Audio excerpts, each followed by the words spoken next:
hikoya bilan javob bersam mayli?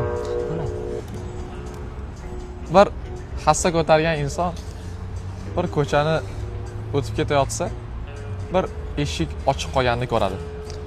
Va ana shu yerga kiradida bir shol yotgan insonni ko'radi.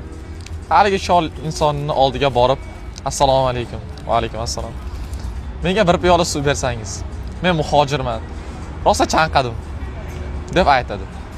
Shunda haligi shol inson, "Ye, siz hazillashyapsizmi? Men hattoki o'zimga suv olib icha olmayman-u, sizga qayerdan suv topaman?"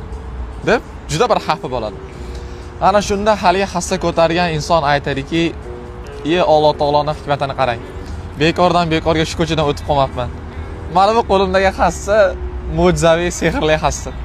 Shu paytgacha qaysi insonga tekkizgan bo'lsak, qayerda kasalligi bo'lsa, hammasi yaxshi bo'lib ketgan, hammasi yechilib ketgan" deb aytadi. Shunda haligi shol inson bo'ldi deb rozilik bildiradi va haligi hassa ko'targan inson haligi insonni tekkizadi.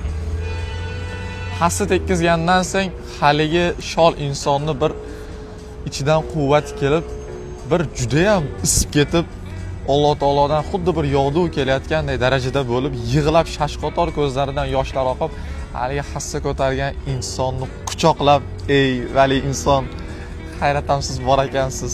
Hayratam shu ko'chadan o'tib qolibsiz-da. Hayratam meni ko'rdingiz.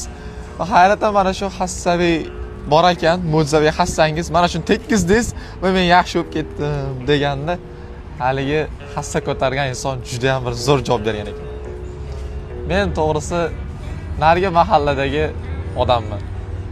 Mana bu qo'limdagi hassa sizni uyingizni eshigini oldan topib oldim. Haqiqiy mo'jiza bu sizsiz" degan ekan.